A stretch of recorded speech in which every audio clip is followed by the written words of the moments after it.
And we are back with another car stereo. So if you've watched my previous videos, you might have seen that I actually put a new car stereo in my car a few months back. It's a Eon branded one with a 10-inch floating screen. Absolutely love it. I've had no issues with that stereo, and yeah, it's probably one of the better things I've bought for the car so far, just because I love playing my tunes. But I'm assuming from that video, I had a company reach out and message me. ATOTO is the brand.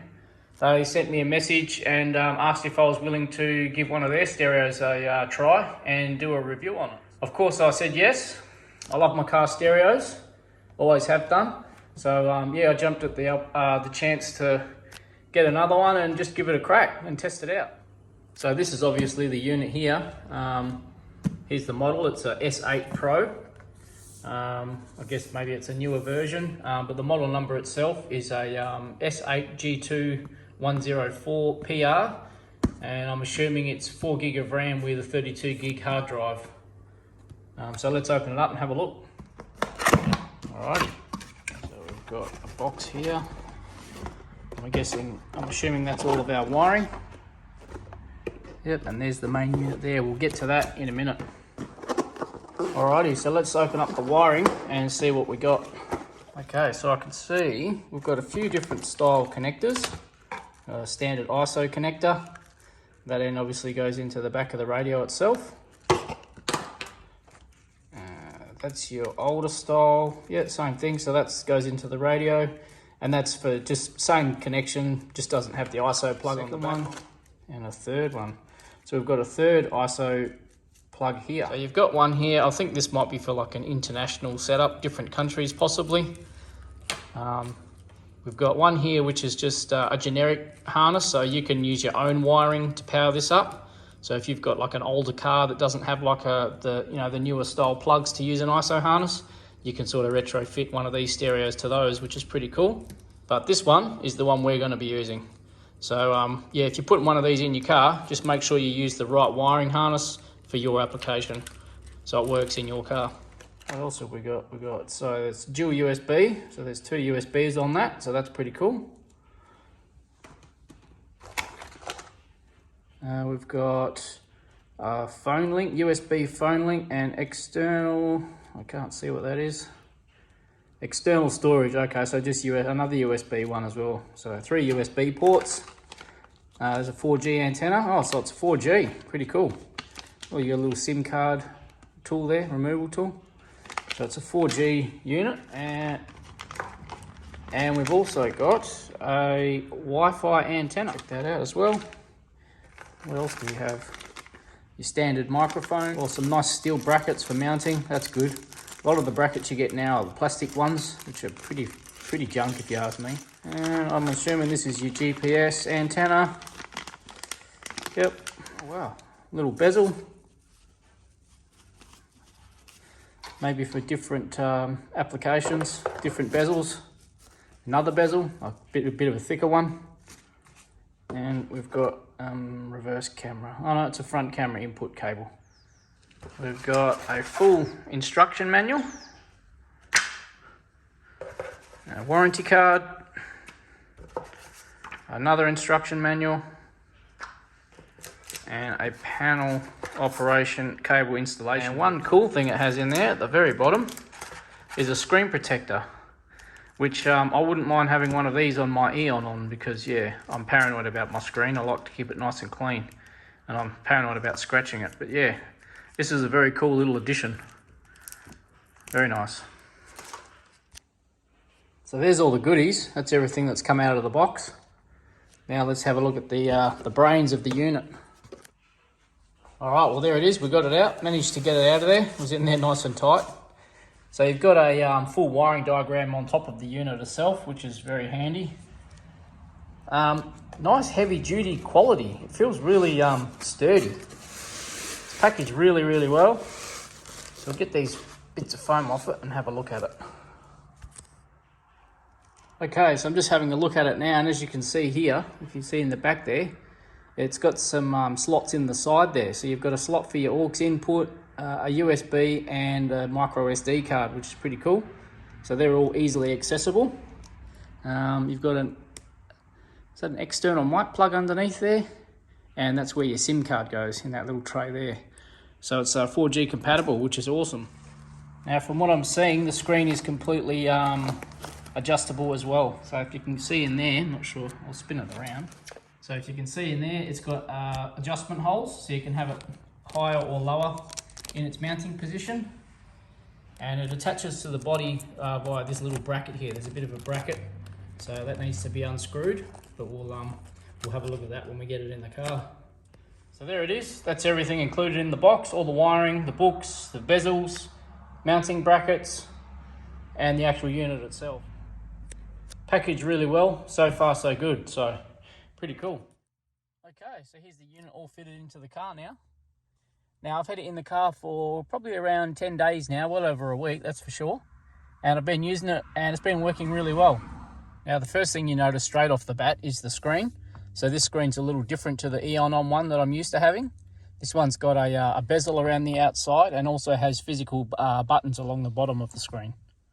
Now at first I wasn't sure if I would like these buttons, but after using them for a week or so now, I actually like them. I like that you've actually got something physical to press, especially when you're driving down the road, because the road can be bouncy sometimes, and sometimes it's hard to get your finger exactly where you want to press some of the parts on the touchscreen. So having these here is very handy. Now the unit has wireless Android Auto and Apple CarPlay. I've been using the wireless CarPlay and it is awesome. You can also have a wired connection as well, but the wireless is really handy. And the wireless Apple CarPlay on this one is awesome. It connects to the Bluetooth as soon as I get into the car. So when I finish work and I get out to my car, I jump in the car and the wireless Apple CarPlay connects automatically via the Bluetooth, which is pretty cool. So I don't have to go in and physically connect like I do with the Eon-on unit. Now it also has 4 different types of internet connection. So it has a 4G SIM tray. So if you've got a micro SIM card, you can put a 4G micro SIM card into the unit directly and it will be permanently connected to the internet. Or you can tether off your phone via Wi-Fi. It also has Bluetooth, internet, and also USB network sharing as well, which is pretty cool. It's got 2 types of Bluetooth connection. So Bluetooth 1 to use your hands-free phone calls through the car, and Bluetooth 2 to connect external devices as well. And another cool feature it has is speed compensated volume control. So you can go into your settings and it has a setting here which you can turn on and off. But basically what it does is as you're driving along, obviously the faster you go, the more and more road noise you get through your car. So if you have your stereo set at one setting that doesn't adjust, for example, if I have my stereo on low, like a setting, let's say a volume of 5, while I'm driving along, and the road noise builds up, I'm not going to be able to hear the stereo. So what this will do is it will automatically compensate for the road noise and turn that volume up, and as well turn the volume down as you slow down in the car, which is pretty cool.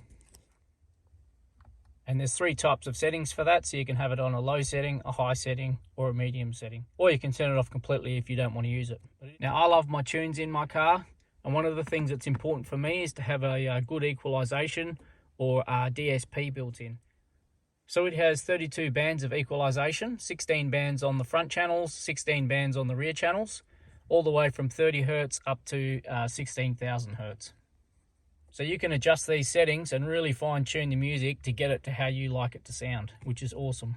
Now it also has a bass boost setting, so you can turn the bass up or down on either the front or rear channels, and it also has its own separate subwoofer settings.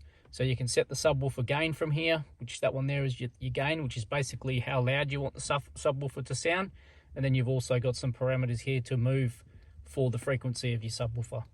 Very cool. Another must feature for any good DSP is the time alignment. So time alignment allows you to set the distance of each speaker according to your seating position by these little dials here. You just measure the distance from where your head position is in the vehicle to each speaker and put that distance in via these little dials, and that'll get the time alignment perfect to where your seating position is in the car. It also has sound field settings, which is basically just your fader for front and rear. That's fully customizable. You can put it exactly where you want the sound to focus, or you can just have it on some preset settings for driver, the passenger, or your rear passengers, or you can have it your sound centered, whatever you prefer.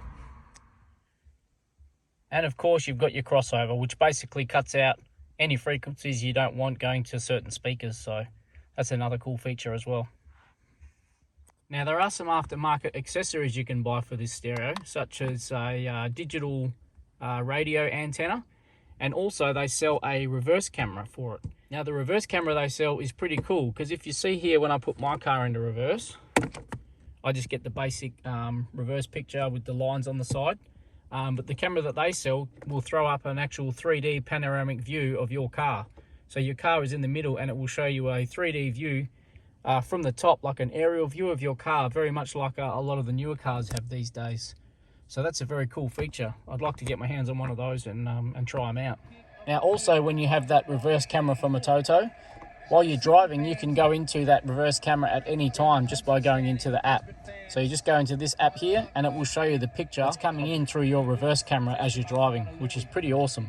I don't have that camera, obviously, like I said, so it's not going to do it. But yeah, if you have that correct camera installed, it will do it. And another thing you can buy for this one is a tyre pressure monitoring system. So if you buy the tyre pressure monitors from ATOTO, put them on your car, you'll be able to see the tyre pressures on your vehicle, which is a pretty awesome feature. Now obviously the stereo runs an Android operating system, so you will use Google Play Store to get your apps from. You can add apps to the stereo. I've downloaded Waze, Netflix. You can put games on if you like, just like you would on your tablet or mobile phone. So you can have custom boot logos, so when you turn your car on, your ignition, you can have a custom logo come up on the screen. I just have the factory one coming up. Now I'll just close any applications, just so it's all clear. And what we'll do is we'll give it a startup test, so we'll see how quick it turns on. So I'll turn my ignition off and let it time out. And now we'll turn it back on. This is real time, so we can see how fast it loads up. And there we go. So it boots up relatively quick. I think it's got a 2-second startup time, which is pretty cool. We'll go into Waze and we'll just see how quickly it boots up. I won't stay in there because I don't want to show people where I live, but we'll see how quickly it loads. And there it is, that's it. As you can see, very responsive, no lag. And that's awesome. I'll also show you YouTube. Now, I've got the stereo connected to the hotspot on my phone, and the internet where I am is not very good at all. But I'll just show you how quick it loads up. Very quick, very responsive. I'll play a video, one of my own, so we don't get any copyright. And there we go. So that's loaded up meant to go underneath real quick. This plate. Just scroll through the video. Off there. The spring is meant to go on first. You can see here. Pretty good, no lag. Tabs have been folded over, so pretty awesome. Go at it. But yeah, shitty attempt, obviously.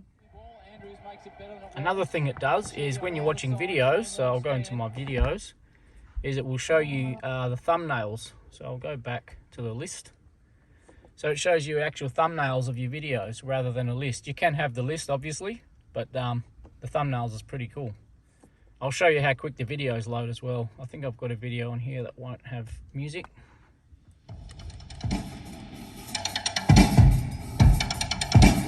Again, no lag, nice and responsive. Now,